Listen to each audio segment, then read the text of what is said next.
Hey there, my name's Steve Harrison, and I'm a software architect. And recently, I picked up a copy of Michael Blastland's book, The Hidden Half: The Unseen Forces That Influence Everything. And in it, Blastland makes a case for embracing uncertainty while still managing to make important decisions. In the age of information, with our expansive lakes of data, we might be convinced that everything can be or should be understandable or calculable. And yet, we still find ourselves befuddled by unpredictable results despite our best efforts of analysis. Now, often we can be deceived by our incomplete models of nature. Hidden variables taint the results of our expectation. Call it entropy or chaos or noise.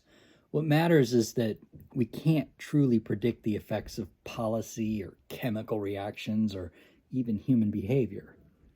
And the bulk of Blastland's book is focused on convincing the reader with a synthesis of examples and anecdotes that certainty is unattainable. However, if you only got time to read a portion of the book, I strongly recommend that you check out Chapter 9, What to Do. Unlike a lot of authors who might simply dump the latest unsolvable problem onto the reader and run, Blastland actually provides a pragmatic antidote to uncertainty. He writes, "A reasonable working assumption is that we don't know the half of it. Then what? Simply giving up is not on the list and not remotely necessary." Although this isn't strictly a book written for software architects, I found it to be quite applicable. The goal of this video is to distill Blastland's 12 suggestions into something concrete that we can use while designing software. All right, tactic 1, experiment and adapt. No matter how experienced or well-read an architect is, change remains a constant. And although our hard-earned instincts can serve as an excellent guidepost, any decision we make must still be tested and verified. Blastland writes, "Evaluation in the field is necessary," says the economist Esther Duflo, "because intuition, however sophisticated and well-grounded in existing theory and evidence, is often a very poor guide to what will happen in reality. And because we're eminently fallible, we simply have to try things out. We offer up our ideas to life, acknowledging our ignorance, and wait for it to give us a verdict, to talk back. As such, we shouldn't hesitate to create proofs of concept to test our ideas and assumptions. Ideally, a proof of concept should be lean and test one thing and one thing only. It's designed to give us that precious feedback we so eagerly desire. It helps us to quickly adjust our hypothesis and fine-tune the technical approaches that we architects propose to solve those business problems. When we're brainstorming, we have a tendency to become married to the first idea that crosses our mind, especially if the solution has helped us to solve a similar problem in the past. To avoid this bias, it's best if we can execute multiple proofs of concept at once. Again, Blastland writes, "John Kay advocates an experimental approach, to try more than one thing at once. Stop doing or change those that fail. At the outset, we do not know what the best answer will be. If something works, carry on. If it doesn't, stop. Political capital invested in the one favored solution often makes it hard to acknowledge ever that the idea was bad. Stopping is resisted. Experiment helps us get off that hook by investing less capital, less defensively in one idea. The cost of experimenting can often be insignificant, the return substantial, and the process often quicker than feared." Another way to put it is that it's easier to kill our darlings if we're willing to try more than one thing at once. If the goals of our proofs of concept are well defined, it'll be difficult to disagree with the results. This also has the added benefit of decoupling the person from the process. Identifying eliminators can feel satisfying rather than feel like a personal attack. Most effectively, proofs of concept can let us know quickly if we're barking up the wrong tree altogether. Again, Blastland writes, Experiment done properly can provide better answers or evidence that there are no answers. Either way, we learn. This is a discovery process. Now, certainly, turning lead into gold sounds like a profitable endeavor. However, through experimentation, we may find that it's not feasible without harnessing all the power of the sun. Some projects should not be pursued. The sooner we can identify those projects, the sooner we can make room to pursue other opportunities. All right, tactic 2, triangulate. Some solutions are far too complicated. Testing one thing and one thing alone in a timely manner is often an impossible task, especially in an interdependent system. We might be unable to verify a technical approach against unseen variables, and yet we still need to find a way to make a decision that yields repeatable and predictable results. Blastland writes, "Without replication, we're wasting our time and other people's money. Take multiple paths to a conclusion, such as by triangulation of findings by different methods. Experiment is always at risk of failing to generalize. It takes only one weak link in the chain of reasoning to fail here and now." Now, this underscores the importance of testing complete solutions end to end. Our development environments must match our production environments as closely as possible. And this includes the infrastructure and platform as well as the software. That said, it's rarely possible, so what do? Well, we should start by testing for eliminators and constraints. The complexity of evaluating our options can be reduced if we quickly eliminate what doesn't work. This gives us the capacity to focus on more granular details. Not all aspects of a system can be testable. In this case, test what you can where possible, and isolate what is testable from what isn't testable. Do all of your options have common testable components? If so, you can test that piece independently. Tactic 3, get some negative capability. Blastland writes, "The urge to fill our minds with something, anything, rather than leave our imaginations unfurnished or in doubt, is an urge we could usefully resist. Negative capability, the ability to resist the rage to conclude, is another way of holding bad answers at bay." This is a tough one. As architects, it's our job to make decisions. That said, sometimes the answer remains, "I don't know." Now maybe the stakes are low. We can make a slapdash decision, make a guesstimate or a swag, and move on. However, other concerns involving things like security or safety can't afford rushed decisions. So the more capable we are to resist the rage to conclude, the more resilient we will be to first impression bias. It also helps us to avoid the sunk cost fallacy. If our research points us towards abandoning an idea, then we do well to abandon it quickly rather than throw good money after bad. Now, this is easier said than done. Tactic 4. This one's my favorite. Embrace uncertainty. Any problem worth solving is going to be complex, and complexity always comes with uncertainty. Maybe that uncertainty stems from unknowable variables in your system. Have you ever inherited a monolithic application with no documentations or tests? Try spelunking through that code base with its thousands of lines of code and still have the confidence to make an impactful architectural decision. How can you even consider extracting reusable components when you can't even be sure that changing one line of code won't break the entire system? Fragile software mutating global variables.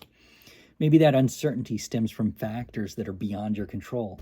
You've been tasked to make a quick decision, and that requires trusting the documentation written by somebody who's no longer with the company.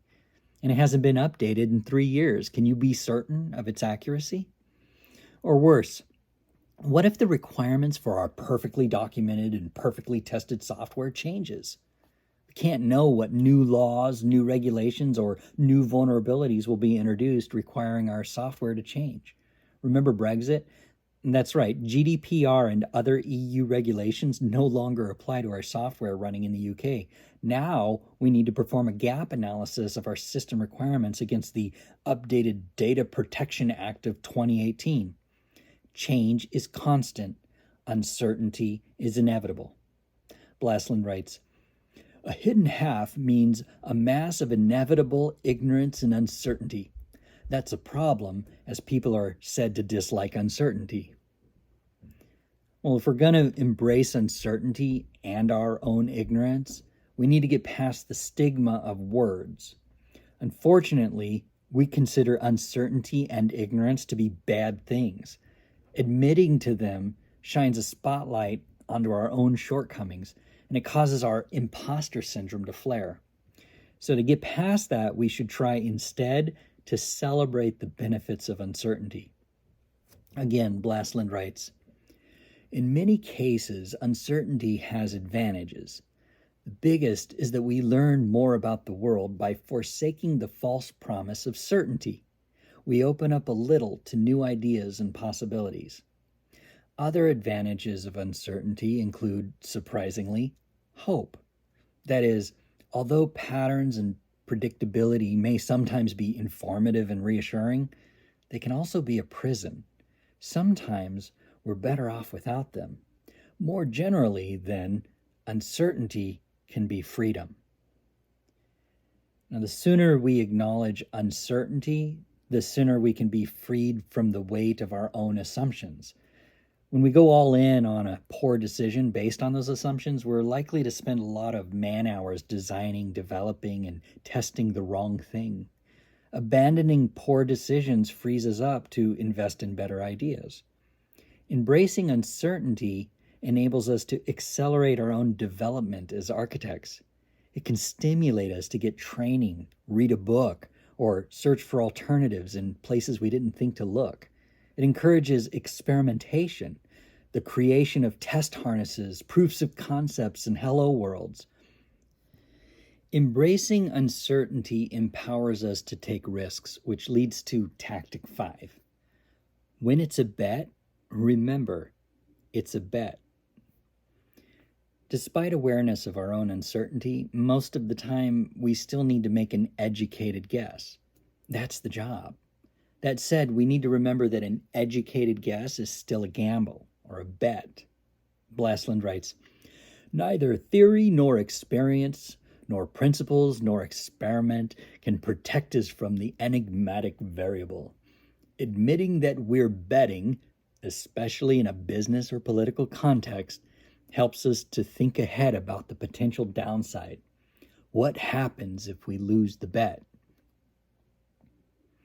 If we can acknowledge the limitations of our own decision-making ability, it becomes much easier to recognize when things go poorly. We can anticipate contingency plans. We can design our software using the solid principles to be resilient to change when bets are made.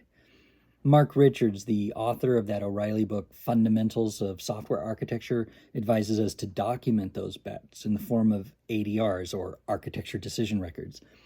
These documents enable us to quickly record our bets and the risks.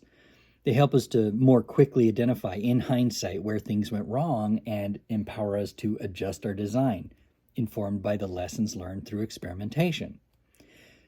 Documenting the decision takes away the burn when it's a bad decision. It enables us to systematically iterate through our hypothesis. Contrary to what we may believe, documenting uncertainty helps an architect earn trust. That leads to Tactic 6. Communicate the uncertainty. What a world it would be if we could just normalize uncertainty. Blastland writes, when we interview people, we talk to them as if they ought to know and force them to pretend that they do. Partly, this is because we wrestle with the fear that to admit uncertainty and ignorance is to lose authority. But there's emerging evidence that when measures of uncertainty are placed on data, people become less trusting of the data, which might be exactly the right reaction, but more trusting of the messenger.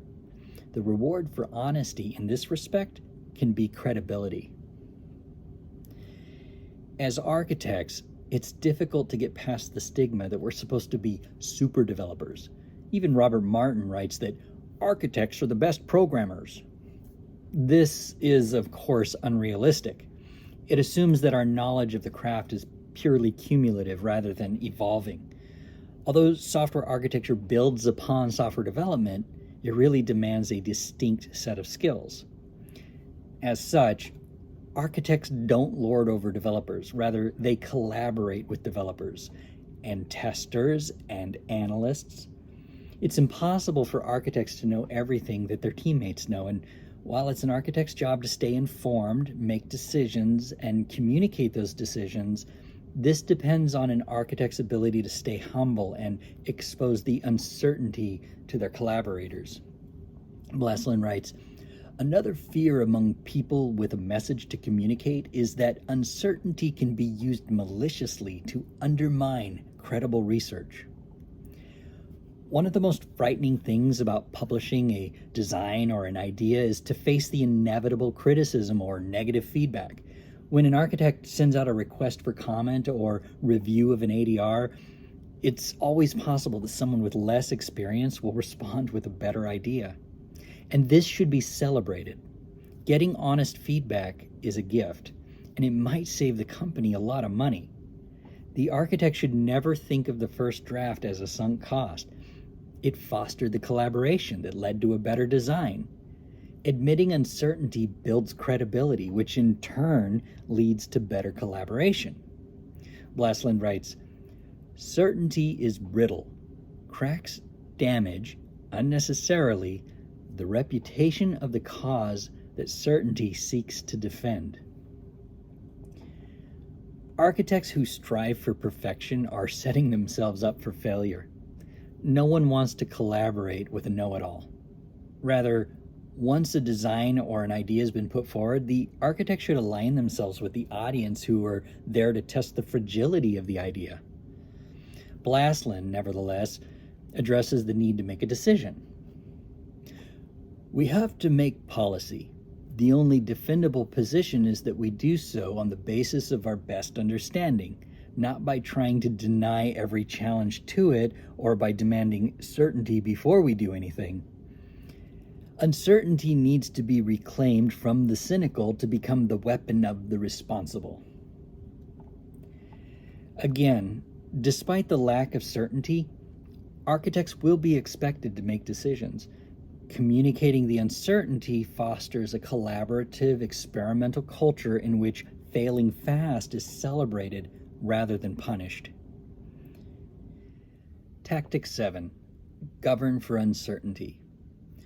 Although this tactic was authored with large governing bodies in mind, it's still applicable for architects working in larger organizations. Malcolm Gladwell wrote about it in The Tipping Point, Jim Collins in Good to Great. As organizations increase in size, usually beyond 120 employees, it becomes impossible to micromanage for all subcultures and teams. Consistent communication is spread thin by competing cultural dialectics and priorities. Despite that, we still try to create policies and best practices to unify our disciplines and operating procedures. And architects are often called in to help. They might be tempted to think of the organization of a company in the same way that they think about complex software. Remember Conway's Law? We might think of teams as modular, swappable components. Of course, this rarely ends well, unless the company adopts an authoritarian, draconian culture. It takes a lot of effort and refinement to get individual teams to adopt best practices. Blastland writes, "We should expect policy to fail, especially if it lacks the most robust experimental or other evidence. Blaming people or places that don't react to our policies as we expect might take the political heat off for a moment, but it's not a great way to get things done. We should be ready, instead, to listen and adapt." If we anticipate policies and best practices to fail in the same way any architectural decision can fail, we enable ourselves to more easily listen to feedback and adjust the policies to better fit the culture. The short of it is that creating policies for complex systems requires us to anticipate that there's details and effects to which we will remain blind. Tactic 8, manage for uncertainty. If you work in an agile environment, this should sound familiar. This tactic is consistent with a variety of existing business ideas that make some effort to embrace this uncertainty rather than deny it. From the current management buzzword agile, with its emphasis on adaptability and self-managing nimble teams, to a strategy that includes little bets, experiment, and marginal improvement instead of a single answer revolution from the top that bets the ranch, and an emphasis on devolved decision making because knowledge at the center is likely to miss the detailed embedded knowledge of the local plumber. This tactic applies to architectural decision making as well as to the authoring of broader reaching corporate policies. Allowing for autonomy and decentralized decision making is one strategy to reduce architectural complexity. In many ways, our craft is all about defining boundaries along the edges of system components. We define what goes in and what comes out. Leaning on the old pillar of object-oriented programming, encapsulation enables us to trust the contract of a class or a component without having to maintain knowledge of the details. Architects, in collaboration with testers, define how we can test along those boundaries to reinforce that trust. Calling back to Conway's law, the boundary of a system makes an excellent boundary for team autonomy. As long as all the requirements, and non-functional requirements, have been tested, we can trust the teams to design for and to develop the encapsulated black boxes of the system. And while an architect should try to provide guidance, they can anticipate the uncertainty that comes with inconsistent adoption, incomplete communication, or imperfect delivery. Well-defined tests enable teams to fail fast and iterate as they see fit, as long as the desired outcomes are eventually provided. It's important, while embracing and communicating uncertainty, to remember that uncertainty can trigger anxiety. Many of our team members and individual contributors seek stability in their workplace environment. In this situation, it can be an opportunity to remind them, as Blastland writes, "Without uncertainty, no one would make real money. If every decision were calculable on the basis of a range of ascertainable probabilities, just about everyone would make the same business calculation. It's because we don't know what will happen that someone can try something that no one else has imagined or dared and see if it works." In other words, it's our ability to manage uncertainty that differentiates us and makes us valuable. Tactic 9. Don't use probability to disguise ignorance. Tell me if you've heard this one before. "This is the way it's always been done." Or maybe, "If it ain't broke, don't fix it." Now, it makes sense that developers can be hesitant to reinvent the wheel.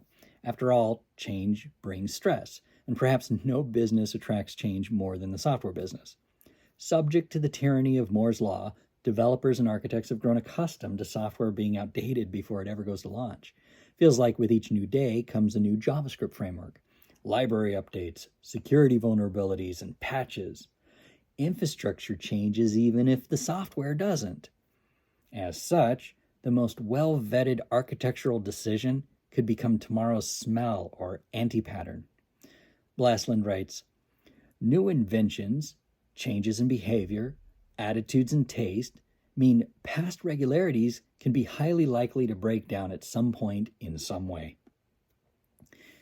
Of course, we must always continue to look to the past with its best practices, design patterns, and architecture principles, but we should always be looking with a bit of skepticism and be ready to retest to verify that they're still relevant today. Again, Blastland writes, "Used wisely, probability will often be the best knowledge we have. We should accept this, but never forget its limitations. There will be big variation within what's probable. That's the nature of probability." All right, this one's interesting. Tactic 10, change metaphors. Casually tossing around metaphors to rapidly communicate abstract ideas is an essential part of the software developer's job. We use them to describe patterns, adapters, facades, factories. We use them to describe how we craft and deliver code, compile, build, deploy. Even the word architect is a metaphor. That said, it's important to consider Blastland's advice. Metaphors can decisively shape thinking. Although metaphors remain essential for communication, they do come at a cost. They deceive us into thinking complex things are simple. Have you ever heard a developer give an estimate like this? Oh yeah, that'll take 5 minutes. It's just an if statement. The omnipresent feature toggle. 3 weeks later. Ideally, we should aspire to use metaphors that most accurately paint a picture of the work being done. Blastland writes, if we must do mechanical models of causality, let's do serious mechanical, Byzantine mechanical, mechanical with more widgets than you could comprehend or control, a lavish, delicate contraption that pays its due to the enigmatic variation of real life. If we must furnish our imaginations with cause and effect machines, furnish it with one like this, so elaborate that we see vividly the possible failures and limits of our own understanding. Although Blastland is suggesting that we change metaphors outright, I don't think that's practical. Rather, we should be aware of how metaphors shape our brains and balance that against the actual uncertainty we might have when making decisions. For example, architects love to draw. Maybe you drafted a beautiful UML component diagram that perfectly illustrates your proposed design changes. The diagram is a visual metaphor for the shape of the code. It's highly unlikely, without guidance, that the finished product would look exactly the way you modeled it in the diagram. Why is that? Could be that the diagram was too generalized. If you didn't label the components lollipops or provided interfaces, there's no telling what the developer would name the public classes or methods. Could be that the developer didn't pick up on the nuances of the sockets and arrows. They couldn't see the implication of dependency inversion that enables that swappable plugin, and so on. Architects are communicators first and foremost. They should always be perception checking, ensuring that messages were received appropriately. There's a number of things that can disrupt successful communication, including a misinterpreted metaphor. Tactic 11. Treasure your exceptions. There's a reason we sometimes refer to requirements as user stories. During the requirements analyzing ceremony, architects should seek to pry the who, what, and why from their collaborators. Often, this negotiation process can get slippery, especially when it comes to conflating business justification or identifying outlier scenarios. Blastland makes this point by quoting the statistician Andrew Gilman. Stories or anecdotes can be treacherous. They can be a prime case of selection bias, an excuse for choosing the amusing, unexpected, and atypical rather than the run-of-the-mill boring reality that should form the basis for most of our social science. During requirements analysis, architects should always be asking why to help identify gaps and eliminate bad assumptions. More importantly, they should be collaborating to identify the absolute minimum viable product, or MVP, that needs to be delivered. Stakeholders are prone to exclaiming that a solution is needed yesterday. Well, nothing helps with timeliness more than identifying work that isn't immediately necessary. Each story or requirement merits the time-consuming consideration of feasible technical approaches. The more unexpected or atypical the requirement, the more unexpected or atypical the solution. This adds complexity, which in turn adds uncertainty. There's nothing more that developers love than atypical solutions. We call that resume-driven development. Be careful. Developers may not be incentivized to eliminate the fun work. Blastland also writes, stories are powerful precisely when they show us the limits of a general claim. The purpose of a story is not to pile on evidence in support of one theory or another, but rather to shine a spotlight on an anomaly, a problem with an existing model, and to stand it as an immutable object that conveys the complexity of reality. As such, well-defined requirements help architects shape software. Each use case has the potential to introduce a new axis of change within the system, complexity that needs to be accounted for when designing that system. Identifying requirement anomalies during this phase is incredibly valuable as they help architects make reasonable predictions about the future. That said, anomalies can be expensive. We must ensure that every requirement is accompanied with a sound business justification. Subsequently, any proposed technical approach or how must be aligned also with the same business need.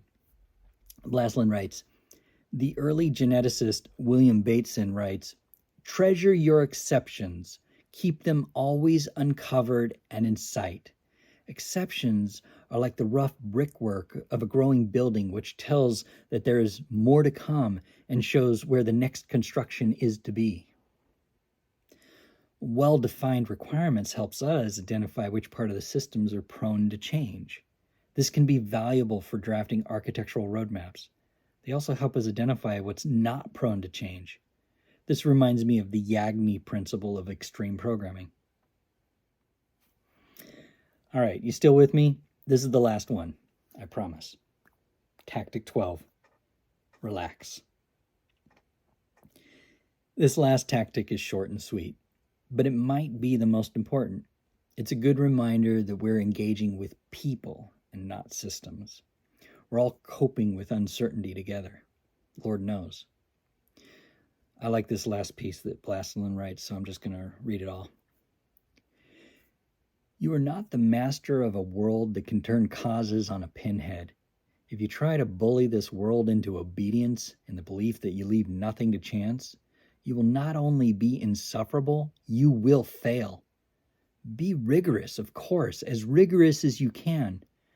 Be as determined as you like. Sometimes it'll pay off, but beyond that, chill. It's not in your hands or in your head. It's out there and a half beyond your dominion, and it will do what it will do, and you might never know why. I find that comforting. Thanks a lot.